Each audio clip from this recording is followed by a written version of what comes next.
ઓટલો જીવનની વાતો સરળ ભાષામાં.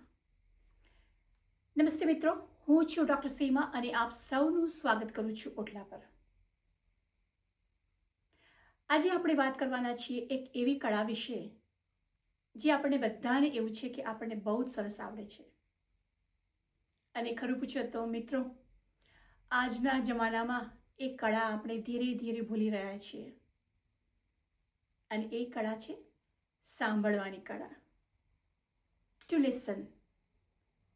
દિવસ દરમિયાન આપણે કેટલું બધું સાંભળીએ છીએ, ઘરમાં, ટીવી પર, ફોન પર, કામ પર, મિત્રોની વચમાં અગણિત શબ્દો આપણા કાન પર પડે છે. તો શું ખરેખર મિત્રો શબ્દો કાન પર પડવા એને સાંભળવું કહેવાય? નહીં. ખરું સાંભળવું એને કહેવાય કે એ શબ્દો પાછળની લાગણી આપણને સમજાય, એ શબ્દો પાછળનો મર્મ આપણને સમજાય, અને એને કહેવાય ખરું સાંભળવાનું.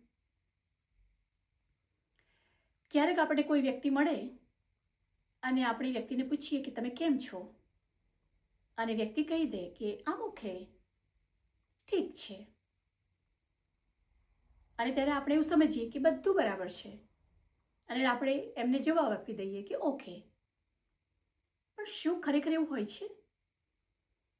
હવે ખાલી આપણે જસ્ટ ઓકે ને ન સમજીએ અને એના પાછળનો આપણે મર્મ સમજીએ કે જ્યારે વ્યક્તિ એવું કહે છે કે હું ઠીક છું, આમ ઓકે, ત્યારે આપણે એની આંખોના હાવભાવ, ફેશિયલ એક્સપ્રેશન અને એ શબ્દો કહેવાયા પાછળનો જે લાગણી છે એને આપણે સમજીએ તો આપણને ખબર પડે કે એ ખરેખર વ્યક્તિ ઠીક છે કે નથી. અને થોડી વાર રહીને આપણે એને પૂછીએ કે સાચે જ બધું ઠીક છે, અને ત્યારે આપણને ખબર પડે અને પછી વ્યક્તિ એના દિલનું દુઃખ વ્યક્ત કરે, અને પછી આપણને સમજાય છે કે એને ખરું સાંભળવું કહેવાય છે. ખાલી એને શબ્દોને આપણે માની લઈએ એને સાંભળવું ન કહેવાય. ઘણીવાર વ્યક્તિને કોઈ સાંભળનાર જોઈએ છે.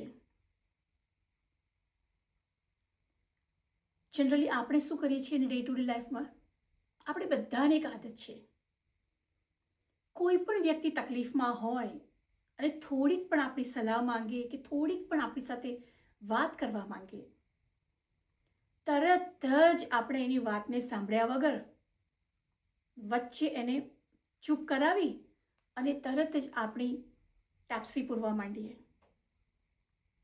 હા, મેં તો તને આ કીધું જ, તો આ બરાબર હતું જ ના, તારે આવું કરવાની જરૂર જ નથી, તારી જગ્યાએ હું હોત તો હું આવું કરત, વગેરે વગેરે વગેરે વગેરે. એટલી બધી સલાહનો મારો આવી જાય અને વ્યક્તિને કંઈ કહેવું હોય એ બિલકુલ ચૂપ થઈ જાય. પણ મિત્રો, ખરું સમજીએ તો એ વ્યક્તિને પોતાને ખબર હોય છે એની તકલીફ શું છે, એ તકલીફનો ઉકેલ શું છે એ પણ એને ખબર હોય છે. પણ એને માત્ર જરૂર છે એક એવા કાનની જે એને સાંભળે, એનું દિલ હળવું થાય, અને એમાં આપણે ફેલ થઈએ છીએ. ચલો મિત્રો, આજે એક નાની વાર્તા કહું. એક નાનકડી દીકરી સ્કૂલેથી આવે છે અને એની મમ્મી પાસે જાય છે, અને એની મમ્મીને જઈને કહે છે, મમ્મી આજનો દિવસ તો બહુ જ ખરાબ ગયો, તું જવા દે ને વાત જ. મમ્મી સાંભળે છે, મમ્મી પોતાના કામમાં બિઝી છે, અને એની આ વાત આગળ વધે છે. અને બસ જે પ્રમાણે કહ્યું ને પહેલાં મેં, હજુ એ થોડાક વાક્યો બોલે ત્યાં જ મમ્મી કહેવા માંડ્યા, મેં તો તને પહેલાંથી જ કીધું હતું, તારે આવું કરવાની જરૂર જ નથી, તારે તો આમ કરવાનું જરૂર હતી. અને આ બધી વાક્યોનો મારો ચાલુ થઈ ગયો. અને દીકરી ઓકે મમ્મી કહીને પછી એના રૂમમાં ચાલી ગઈ, અને વાતનો ત્યાં અંત આવી ગયો. બીજો દિવસ થયો, ફરીથી દીકરી સ્કૂલેથી ઘરે આવી અને આ વખતે મમ્મી પાસે ના ગઈ, દાદી પાસે જઈને બેઠી. અને ખાલી જઈને બેઠી, વાત પણ શરૂ ના કરી. અને જેવી દીકરી જઈને બેઠી, થોડીક શાંત ક્ષણો ગઈ અને દાદીએ તરત જ દીકરીને પૂછ્યું, બધું બરાબર છે ને? અને દીકરી તરત જ બધી જ વાતો કરવા માંડી, જે એને અનુભવ્યું, જેના કારણે એ ઉદાસ હતી, જે એને પ્રોબ્લેમ હતો, એ બધી જ વાત કરવા માંડી. અને દાદી બિલકુલ કશું પણ બોલ્યા વગર વચ્ચે વચ્ચે થોડું હુંકારો ભરી અને એને શાંતિથી સાંભળ્યા કર્યું. અને આમ કરતાં દીકરી એની પૂરી વાત કરી નાખી દાદી પાસે. અને જ્યારે એની દીકરીની વાત પૂરી થઈ એટલે દાદીએ કહ્યું, બેટા હવે કેવું લાગે છે? મન જ્યારે હળવું લાગે છે? અને દીકરી એટલી ખુશ થઈ ગઈ અને કીધું કે હા હા દાદી, આમ ગુડ, મને બહુ સારું લાગે છે. અને પાછી પોતાના રૂમમાં એનું હોમવર્ક કરવા માટે ચાલી ગઈ. હવે મિત્રો, એ કહેવાનો મતલબ એવો નથી કે મમ્મીની વાત ખરાબ છે અને દાદીની વાત સાચી છે. પણ અહીંયા કહેવાનો મતલબ એ છે કે મમ્મી પાસે ટાઈમ ન હતો દીકરીને સાંભળવાનો. હોઈ શકે મમ્મી આખા દિવસના કામથી કંટાળી ગઈ હોય, કેટલા બધા પ્રશ્નોનું સોલ્વ કરવાના હોય, કેટલા બધા કામ કરવાના હોય, અને દાદી પાસે કદાચ ટાઈમ હતો દીકરીને સાંભળવાનો, એટલા માટે દાદીએ દીકરીને સાંભળી. તો આપણે વાતનો મર્મને પકડીએ. સાંભળવું એ બહુ જરૂરી છે. જ્યારે તમે કોઈ વ્યક્તિને સાંભળો છો ત્યારે એ વ્યક્તિને લાગે છે પોતાનાપણનો અહેસાસ થાય છે. એમને લાગે છે કે મારી સાથે કોઈ છે, મારું પણ દુનિયામાં કોઈ છે, હું એકલો નથી. એનાથી એની હિંમત વધે છે. ઘણીવાર એનું દુઃખ ઓછું થાય કે ન થાય એ ઘડીએ, પણ એને એટલી ખબર પડી જાય છે કે મારા દુઃખની અંદર મારી સાથે કોઈ છે અને એનાથી જ એને લડવાની તાકાત મળે છે. તો મિત્રો, ચાલો આપણે પણ કોશિશ કરીએ કે સારા શ્રોતા બનીએ. તો આપણે શું કરવું જોઈએ સારા શ્રોતા બનવા માટે? તો સૌથી પહેલાં તો જ્યારે પણ કોઈ વ્યક્તિ એની વાત કહેવા માટે આવે ત્યારે આપણા ફોનને બાજુ પર મૂકી દઈએ, કે ટીવી જોતા હોય તો ટીવીને બંધ કરી દઈએ અને આપણી નજર સ્ક્રીન ઉપર નહીં પણ વ્યક્તિ સામે આપણે રાખીએ અને ધ્યાનથી વ્યક્તિને સાંભળીએ. જ્યારે પણ વ્યક્તિ એની વાત કરે ત્યારે એને ઉકેલો આપવા ના બેસીએ, એને સલાહ આપવા ના બેસીએ. તારે આમ જ કરવું જોઈતું હતું ને તે આમ ન કર્યું ને, તારી જગ્યાએ હું આવું જ કરત ને, એ બધી બિલકુલ સલાહો બિલકુલ બંધ કરી દઈએ આપણે. જ્યાં વ્યક્તિ થોભે એની વાત કરવા માટે, ત્યાં આપણે એને એ જગ્યાને પૂરવાની કોશિશ ના કરીએ. એને થોડું વિચારવાનો, થોડો શ્વાસ લેવાનો, થોડું જે એના વિચારો છે એને ખાલી કરવાનો ટાઈમ આપણે આપીએ. અને જ્યારે જરૂર પડે ત્યારે વ્યક્તિને નાના ક્વેશ્ચન કરી શકીએ કે હા પછી શું થયું, કે બીજા કોઈ નાના વાતો, કે એનાથી એને એન્કરેજમેન્ટ મળે, એને અહેસાસ થાય કે મારી વાત કોઈ સાંભળે છે, મારી સાથે કોઈ છે.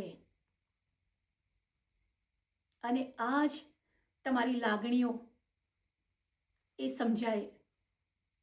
વ્યક્તિનો જે અવાજ છે એની પાછળનો જે એના શબ્દ પાછળનો મર્મ છે એ તમને પણ સમજાશે. અને આવી જ રીતે આપણે સારા શ્રોતા બનવાની કોશિશ કરીએ. સંબંધોમાં ઘણીવાર આપણને એવું થાય કે કદાચ પ્રેમ ઓછો થઈ ગયો છે એટલે સંબંધો બગડે છે. પણ ખરેખર મિત્રો, સંબંધોમાં પ્રેમનો અભાવ નથી, સાંભળવાનો અભાવ છે. અને દરેક સંબંધો સાંભળવાથી નર્ચર થાય છે.